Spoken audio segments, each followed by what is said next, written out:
pagi buat kita semua. Selamat pagi buat Ibu dosen pembimbing yaitu Bu Wiwil. Di sini saya kami dari kelompok 8 ingin mempresentasikan proyek 2 yang beranggotakan yang pertama itu ada Agnes Natalia Girsang, yang kedua itu Rahel Salsabila Budiah, yang ketiga itu saya sendiri yaitu Novaldo Domingo Hasibuan, dan yang keempat itu Tesya Salwa Arasyid. Eh, Dimulai dari case satu. Oke, yang pertama ada perusahaan Howell Corporation. Itu di sini ada revenue dan sales revenue itu sebesar 895.000 dan interest revenue-nya 19.500. Jadi untuk totalnya 914.500. Untuk cost of sales-nya yaitu ada cost of merchandise sold yaitu 408.500 dan gross profit-nya yaitu hasil dari 914.500 dikurangi 408.500 hasilnya 506.000. Untuk operating expense itu ada selling expense sebesar 145.000, administrative expense 215.000 dan total operating expense-nya yaitu 360.000. Lalu 506.000 ini dikurangi dengan 360.000 hasilnya jadi 146.000. Untuk finance cost-nya itu ada interest expense sebesar 13.000. 146.000 ini dikurangi dengan 13.000 yang hasilnya 133.000. Lalu 133.000 ini dikalikan dengan 30% yaitu income tax expense yang hasilnya 39.900.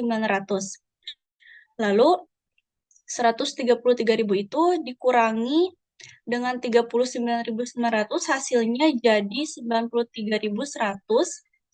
yaitu profit from continuing operation.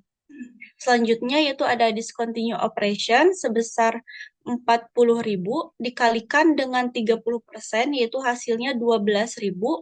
Lalu 40.000 ini dikurangi dengan 12.000 yang hasilnya 28.000. Lalu untuk profit of the year-nya yaitu sebesar 65.100 yang hasilnya itu dari 93.100 dikurangi 28.000. Lalu di sini ada from continue operation 1,86 dan itu hasilnya dari 93.100 dibagi dengan 50.000. Lalu yang kedua ada from discontinue operation yang hasilnya 0,56 itu hasilnya dari 28.000 dibagi dengan 50.000. Lalu earning per share-nya yaitu 65.500 dibagi dengan 50.000 hasilnya 1,30. Di sini ada koreksi, tadi ada salah. Untuk COGS-nya, maksudnya gross profit-nya yaitu sales-nya itu 895.000, lalu COGS-nya 408.500 dan gross profit-nya itu seharusnya angkanya itu di 408.500. Baik, untuk case 2-nya sendiri, ini yang pertama ada net sales sebesar 1.200, kemudian juga ada less cost of good sales, itu ada di 1.000,1.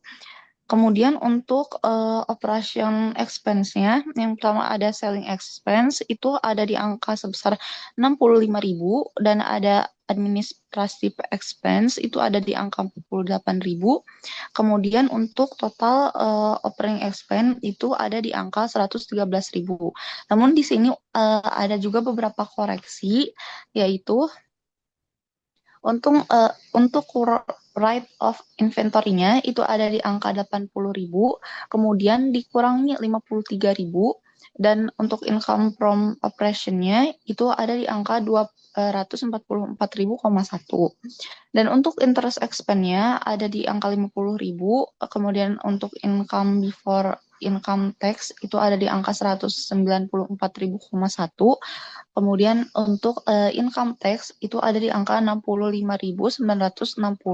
Jadi untuk hasil net income cash 2 itu ada di angka 128.000,41.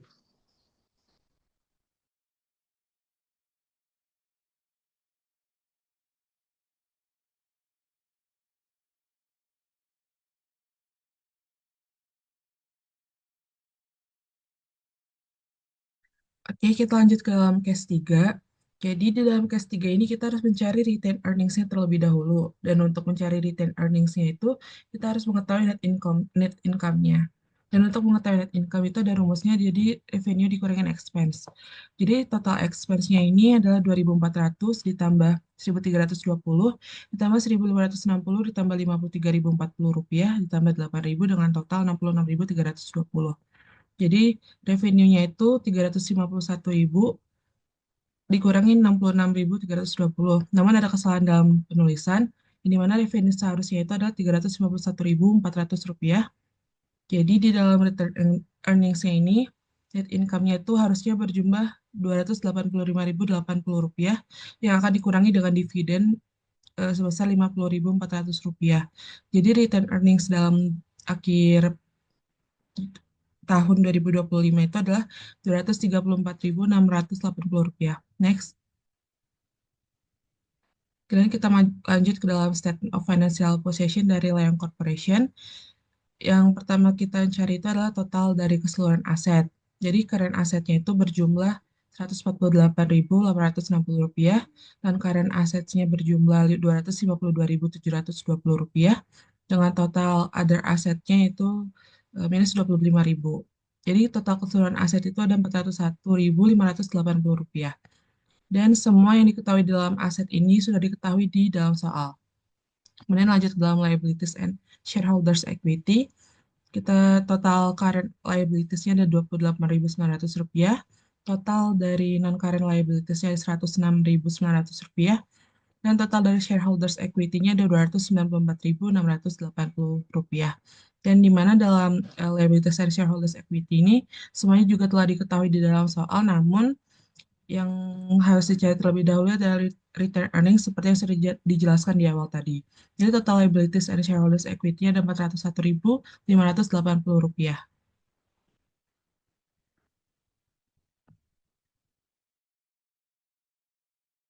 Selanjutnya itu ada case 4 yaitu Statement of Cash Flows.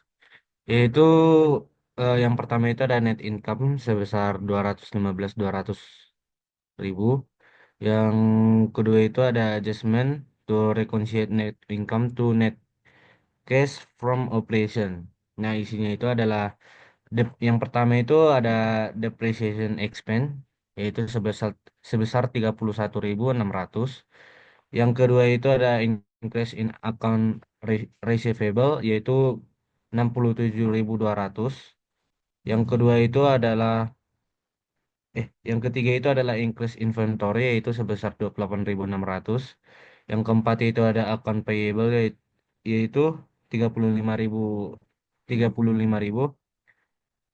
Terus ada decrease in short term notes payable yaitu 27.800.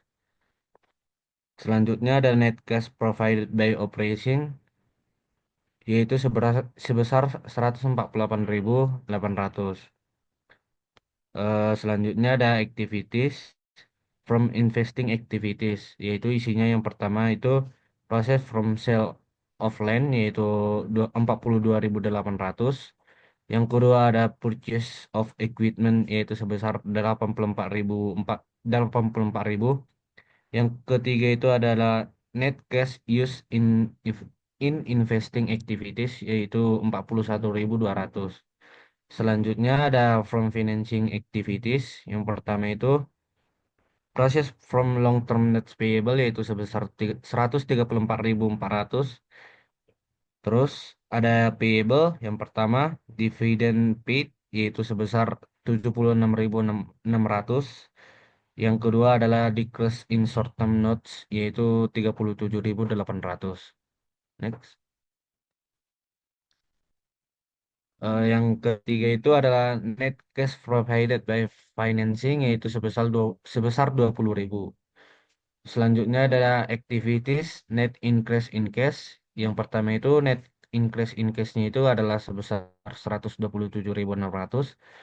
Yang kedua itu adalah cash at beginning of year tahun 2024 yaitu sebesar 72.000.